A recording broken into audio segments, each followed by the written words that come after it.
மாவீரன் வீரப்பனை பற்றி கள ஆய்வு செய்து சந்தனக்காடு என்கின்ற தொடருக்கு வசனம் எழுதிய இப்பொழுது ஓடிக்கொண்டிருக்கும் படைவீடு படத்தினுடைய எழுத்தாளர் பாலமுரளிவர்மன் இப்பொழுது உங்கள் முன்னிலையில்.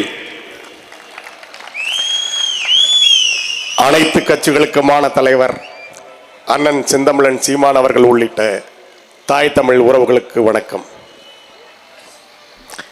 அண்ணன் தன்னை நாம் தமிழர் கட்சி தலைவர் என்று சொன்னாலே ஏற்றுக்கொள்ள மாட்டாரே, இவன் என்னடா அனைத்து கட்சிகளின் தலைவர் என்று சொல்கிறான் என்று நீங்கள் யோசிப்பீர்கள். முதலமைச்சர் ஸ்டாலின் அவர்களால் அனைத்து கட்சி கூட்டம் நடத்த முடியும். அனைத்து கட்சியும் என்ன கூட்டம் நடத்த வேண்டும் என்று தீர்மானிக்கிற தலைவர் அண்ணன் சீமான் அவர்கள். கூட்டம் மட்டுமல்ல, எதிர்கட்சி ஆளுங்கட்சி தலைவர்கள், அமைச்சர்கள், சட்டமன்ற உறுப்பினர்கள், அல்லகைகள் அனைவரும் என்ன பேச வேண்டும் என்பதையும் அண்ணன் தான் தீர்மானிக்கிறார். அண்ணன் தமிழ் பயிற்சி வகுப்பு வேறு நடத்தி கொண்டிருக்கிறார். 2 வார்த்தை அண்ணன் பேசினால் 200 பக்கத்திற்கு பொழிப்புரை எழுதுவதற்கு அந்த 200 ரூபாய் பாய்ஸ் வந்து இருக்கிறார்கள். சங்க இலக்கியத்திற்கு பொழிப்புரை இருக்கிறது, தெளிவுரை இருக்கிறது. இவ்வளவு தெளிவாக மக்கள் மொழியிலே பேசுகிற ஒரு தலைவனுக்கு பொழிப்புரை எழுத வேண்டிய வேலையை அவர்களுக்கு கொடுத்திருக்கிறார் அண்ணன் அவர்கள். 2 கட்சியை பற்றி அவர்கள் சொல்கிறார். அண்ணன் சொன்னார், அண்ணன் என்ன சொன்னார்? இந்த சனியன் தாண்டா இந்த மண்ணை அழிச்சது என்று கட்சிகளை பற்றி தான் சொன்னார். ஆனால் அந்த கட்சியில இருக்கிறவர்களுக்கு தெரிகிறது யார் சனியன் என்பது. அவர்களுடைய தன்னை மறந்த அந்த உண்மையை மக்களிடையே சொல்கிறார்கள். அதுதான் நிலை இங்க. அதனால்தான் சொன்னேன், அண்ணனிடம் நான் விருது வாங்கினாலும் பரவாயில்ல. விருதுன்னா என்ன தெரியுமில்ல? விருதுன்னா அண்ணனின் அன்பான வசை மொழி. அதனாலதான் அனைத்து கட்சி தலைவர் என்று சொல்கிறேன். மேல ஆகாசம் கீழே பூமி. உன்னை பெற்றதும் ஒரு தாய், என்னை பெற்றதும் ஒரு தாய்.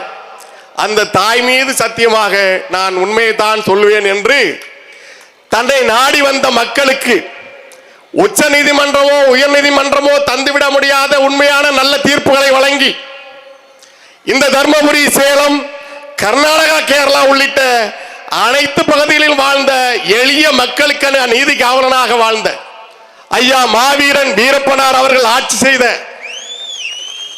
காட்டையெல்லாம் கட்டியாண்ட அந்த ராசராசன் வாழ்ந்த அவருடைய மூச்சு காற்று உழவிய மண்ணிலே நின்று நான் உங்களோடு பேசுகிறேன். ஏனென்றால் வடக்காவலன் வீரப்பன் ஐயா அவர்கள் உழவிய அவருடைய காலடி தடம் பதிந்த அனைத்து பகுதிகளிலும் நானும் நடந்தவன். அவருடைய வாழ்க்கையை தேடி அந்த மக்களை சந்தித்த போது அவர்கள் சொன்னார்கள், வீரப்பன் இங்கெல்லாம் வருவாரா என்று கேட்டால் வருவார் என்று சொல்வார்கள்.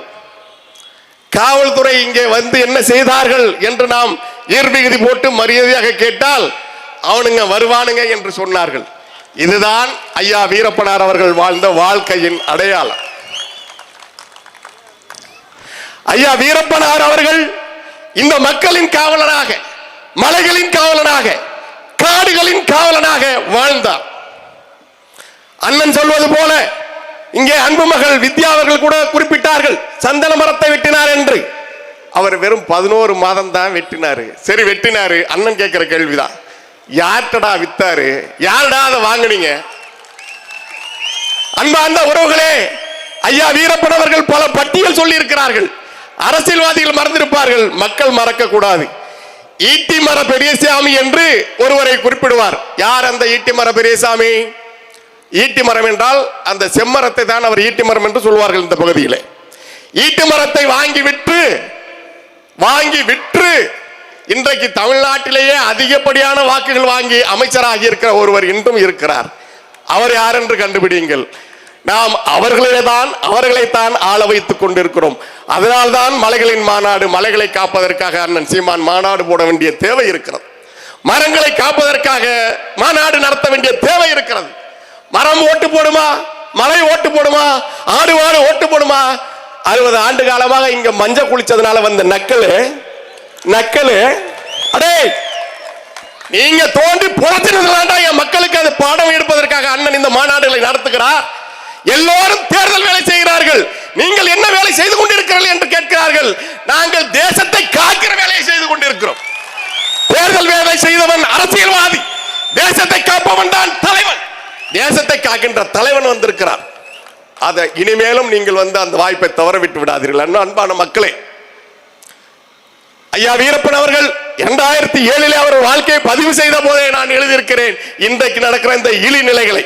அண்ணனுக்கு தெரியும், நடிகன் பின்னாடி போறான்டா, இருட்டில் முதலமைச்சரை தேடுறான்டா, இந்த தமிழனுக்கு எப்படா அறிவு வரும் என்று கொந்தளிப்பார் வீரப்பன் அவர்கள். அந்த தொடரில் அவர் வாழ்க்கை வரலாற்றிலே வருவான் வருவான் வருவான், வராமலா போயிடுவான், இந்த மண்ணையும் மக்களையும் நேசித்த ஒருவன் வருவான்டா என்று சொன்னார். அண்ணன் வந்திருக்கிறார்.